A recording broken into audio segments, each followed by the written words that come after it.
Welcome to the first edition of Brandon Replay, sports magazine about sports at Brandon High School here in Ortonville. My name is Greg Normand, representing OTV Channel 189. We hope you'll spend part of the season with us, checking in with a variety of athletes and coaches, along with co-host Griffin Makrovich. We will cover a variety of subjects. Today, we've decided to open the season. We had a chance to talk with a number of coaches over the last week or so. We're going to talk with Brad Zuby about the upcoming football season to see if they can get over the hump and maybe get farther into the playoffs. They've had great success in the 6 years that Brad's been here. And we also had a chance to talk to Sean Lovelace, the soccer coach, Eric Donners, the cross-country coach, Taylor Lepke is the volleyball coach, and we finished up with talking with Andrew Acker, who is the tennis coach here at the high school. We just kind of talked a little bit about preseason and what the expectations are for 2021 in the fall after a pandemic that we've been going through, and hopefully everybody's looking up. This is Wednesday, and tomorrow is the first varsity football game, which we'll bring you on Friday morning. So stay tuned with a little conversation with Brad, and after that, you'll see a number of other coaches. Throughout the season, we'll bring you the magazine, and we'll also bring athletes and some actual game coverage and try to keep you updated on what's going on in athletics at Brandon High School. So for the folks in back, we'll be back in just a second with Brad Zuby. We're talking with Brad Zuby, the head football coach at Brandon High School. Brad, first of all, thanks for taking the time. The season gets kicked off here in about 3 days on Thursday night at home against who are you playing for Thursday night at home? Bay City Central, the Wolves. Right. Yeah. Have you had a chance to play up at their stadium? No, caught a little bit of their scrimmage up there though last week. It's a pretty cool venue, and it's a home and home, so we'll be up there next year.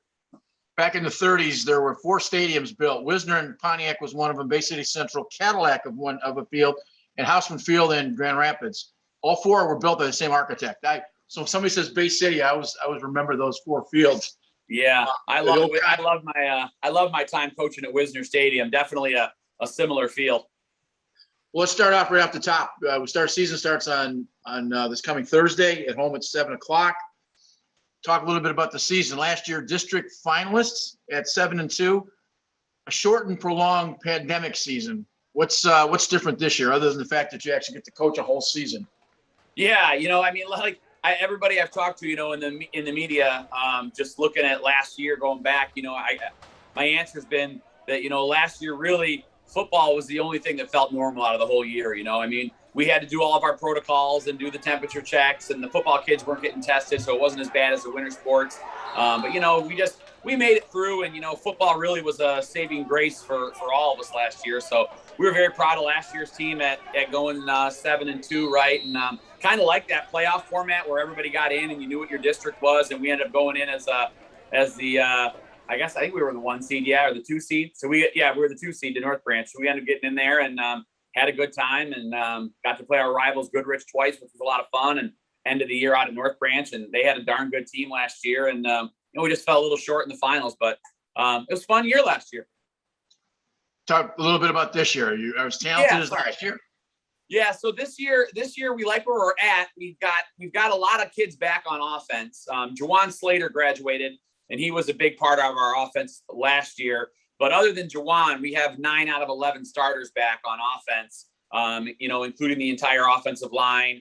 The backfield has been reshuffled a bit, but those guys are all back, and then replacing a little bit of wide receiver play. Drew Hickmont's going to come over and play wide receiver. He was an all-league defensive back for us last year as a freshman, so now he's our leading receiver as a sophomore. Micah Miller is back as a 3-year starter at quarterback. We don't have the best records at Brandon, but I doubt there's a kid with over 3,200 passing yards and 40 touchdowns already at Brandon. The way they, I think they were more of a run power team back in their heydays there when they had some runs. So, we feel good about the offense. Gino Trebuzio's back as a senior, back all-state left tackle last year for us, so he's back. Defensively, we are figuring it out right now. The secondary is pretty much all back from last year, and that's a strength. We have some size on the defensive line this year with Trebuzio, and then we have a new youngster named Isaiah Moore, who's a junior, did not play last year. He's another big body. So we got a couple 250, 260 pounders in the interior of the D-line. We have an all-league sophomore Mike Bolin playing defensive end, who was an all-leaguer as a freshman last year. So we had 2 freshman guys who were second team all-league last year. So we like that. The middle of the defense, though, that linebacking core, Peyton Gullidge graduated. He was a back-to-back first-team Division IV All-Stater. And then the guys around him were also, all-league guys, Alex Griffiths and Gavin Alderman and Brennan Wetzel. Those guys were all, AJ Fisher, all those guys were all-league dudes for us. So replacing that linebacking core is the challenge right now. But we have a big kid who played a little DN last year, played a lot of DN last year, Gio Akarwai. We bumped him inside. Dylan Dickens, we moved from safety down to linebacker. Then we've got, a couple of other athletic kids, Holden Alderman fitting in there right now. So we like where we're at. I think depth is a major issue for us this year. We don't have a ton of depth on this roster. But, I think everybody I talk to, all my coaching brothers out there, everybody's talking about depth as being the biggest issue. How many kids are you dressing on varsity? We're going to dress around 30 and then massaging that 5th quarter rule a little bit. We may have 34 or so dressed on Fridays and having some kids who will just play the 4th quarter for us after playing a JV game. How much of a deep breath do you get to take having a 3-year starting quarterback back as a senior? That's got to help you a little bit with the kind of offense that you run, which is a bit unique in high school. Yeah, Micah is, we've been very blessed. I think from my arrival at Stony Creek all the way through to Brandon here. So we're looking at almost, a 10-year window, I guess. I've had a quarterback with a GPA of probably a 3.8 or higher. And it takes that kind of kid sometimes to run this offense and handle the dynamics of it. And, every year we're adding layers to it. My offensive coordinator does an outstanding job building up our offense and, just extending it every year and adding new wrinkles. And Micah's a 4.0 kid. He was a first-team all-league kid last year. He's been on varsity since his freshman year. Now as a 3rd-year starter. So yeah, it makes all the world difference. Sounds like the offense might have to carry a little bit of the weight early in the season with points. Maybe as defense catches up. Is that a fair statement? Yeah, I think that's a fair statement. Like I said, I like the pieces we have, but we have more kids going both ways than we have in the past, and not quite as many kids tuned up to maybe jump in and fill in for those guys. But like I said, I think everybody's kind of in the same boat, especially in our league where we're all just about the same size of school. So I don't think we're facing any more adversity than anybody else in the league is. The last couple of years, you've spent a lot of time in a number of games where you're scoring 50 and 60 and 45 points. My question to you is twofold. Is it the result of the way the rankings work and you got to score because you got to earn points? Is it the result of just letting kids play? Because sometimes when you run, and the reason I'm asking the question is that sometimes when you run scores up, you sort of get that reputation of, Yeah, and I think if you talk to the guys in our league about that, I don't think that we have that reputation. We played the 2 games I think we scored the most points in last year were the Clio and Owasso game, and those guys are young programs and they're trying to evolve. And we didn't play our starters a single snap in the second half of those football games. And again, sometimes like we haven't had a roster of more than 30 some guys. And when the backups get in, you can't tell them when those kids finally get a chance to play, you can't tell those kids to take a knee, and you can't help it, if a backup defender intercepts a pass and runs it back for a touchdown type of thing. So, I think it's just kind of unfolded that way, from time to time where, it's certainly not intentional that we're trying to put numbers up on anybody. No, I don't. I'm not accusing you of intentional. That wasn't my point. I'm saying is the playoff system set in a way? No, because the playoff system is not factored in on point differential. Yeah, okay. No.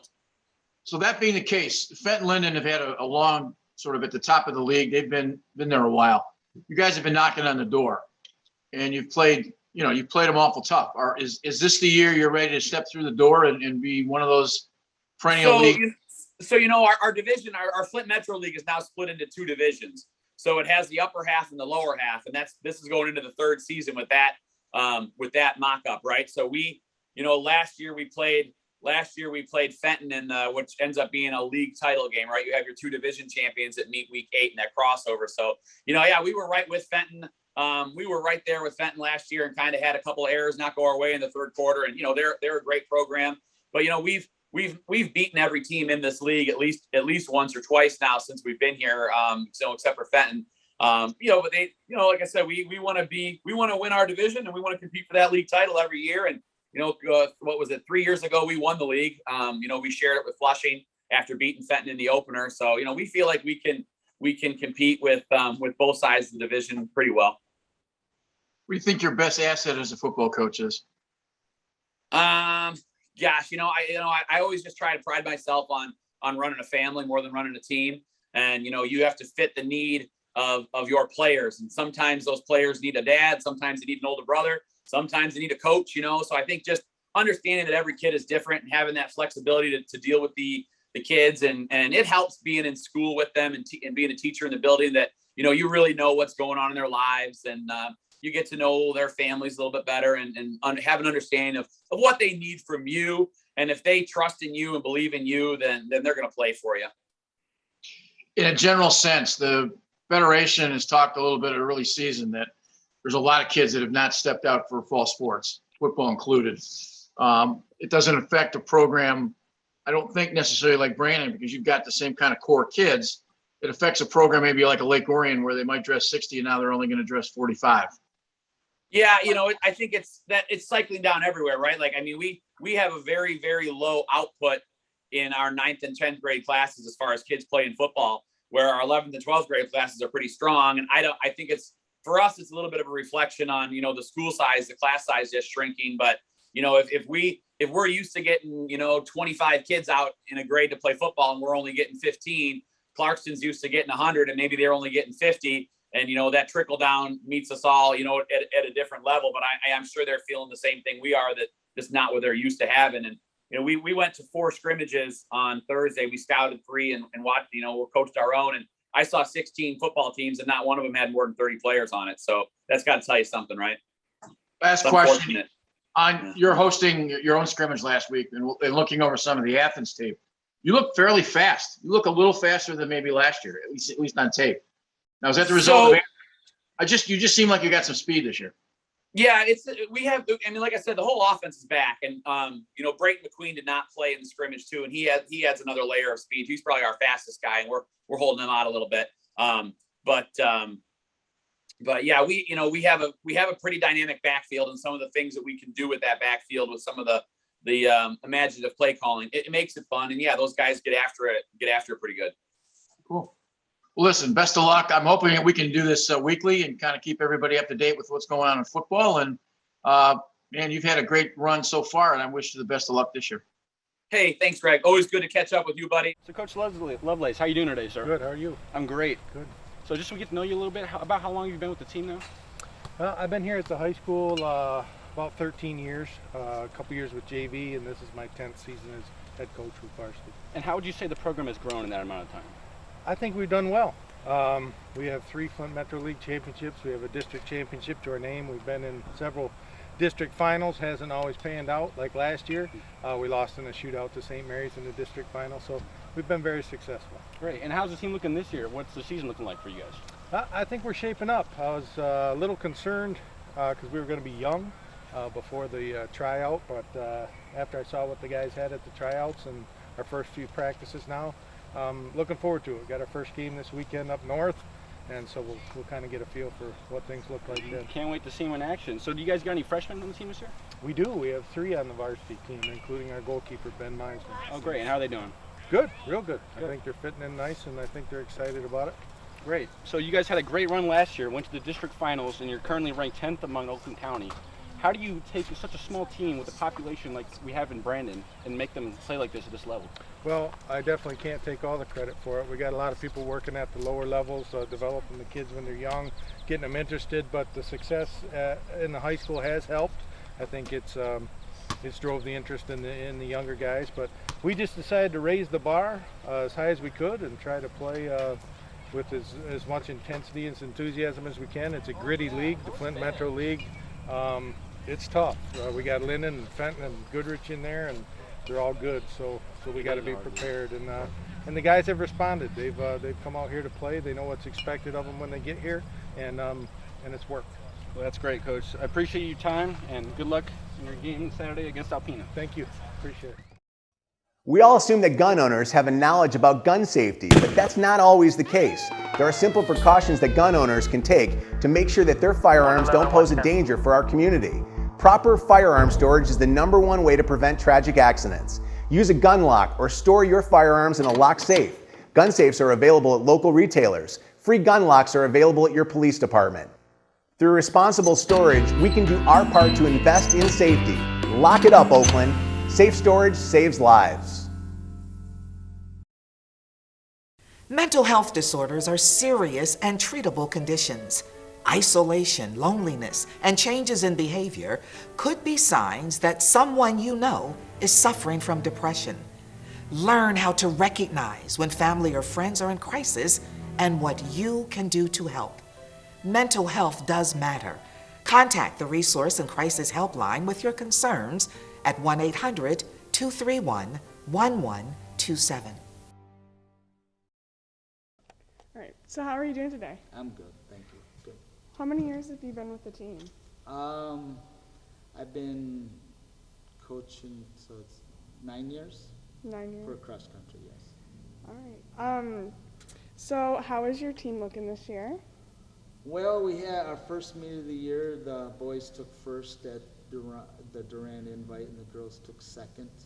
So the girls finished second. First place team was 37 points. We finished 38, and boys actually tied for first, but the sixth runner, we tiebreaker. Our sixth runner beat Weberville's sixth runner, so we actually took first. So for the first meet of the year, I think we competed very well. It was hot, so times weren't where they wanted them to be, but it's not always about times. It's about racing and competing. So I'm pretty excited that how well they did it their first time out. Wow, that sounds amazing. Yeah. So are you guys expecting a better season than last year? Yes, I think we have some veterans now. We have 7 sophomores, so they were freshmen last year. So experience does help. So I think this year, as the season goes along, we'll get a lot better. So we're going to run into some tougher competition throughout the season, so it's going to help us for regionals and stuff. That's for the boys. And the girls are pretty young, but we have a pretty good leadership there. So I think we're going to surprise some people this year as far as our potential. I know you guys have a lot of reoccurring members, people who've come back. Yeah. Do you see anybody doing outstanding this year? Any star runners? Anyone you think might break the school record? I don't, like for the girls, Mallory Morris, she's been to the state meet 3 times. Mm-hmm. Her personal best is 1946. The girls' school record is 1803. Is that a possibility? Anything's possible. I think she has the potential to run in the 18s, but again, there's a lot of things that have to factor into that. The weather, staying healthy. Mm-hmm. So there's always a possibility. You can never say nobody's never gonna do it for the girls, but for the guys, we have a junior boy, it's his first year running, and then we have a couple sophomores that are pretty good, but our school record is, if they're running those times, they're placing in the state. Because we're at like 16, 15. That's very good. Right now, I think we're a year or 2 away from somebody breaking the school record, if that's a possibility. The closest we've had since I've been here is 16:23. Now it's 8 seconds away, and that's a lot of time. So but you can never say never. All right, well, I look forward to your guys' season. Good luck. Okay. All right, and good luck at your next meet. Thank you.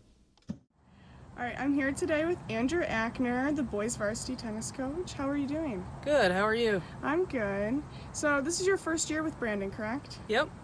All right, and are you excited for the season? Yeah, we're already started our season. It's going awesome so far. We're going to keep it going. All right, that's amazing. So how's your team looking this year? Looking good, looking good. We're doing our rebuild from, we lost 9 seniors from last year, so just building it back up, working on skills with our current players and building some new players. All right, so then did you guys get any freshmen on the team this year? Yep, we have 7 juniors, 1 freshman. Wow. All right, thank you so much. Welcome to your favorite access.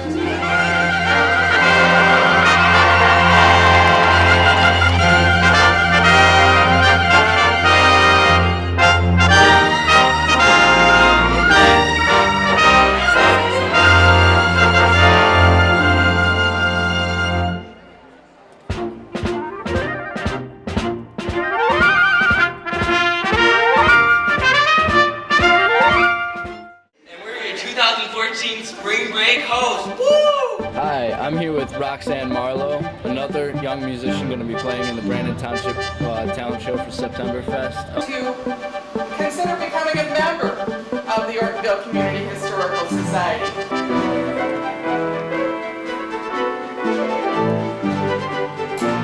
Welcome everyone to Brandon High School's 2nd annual Mr. Blackhawk pageant.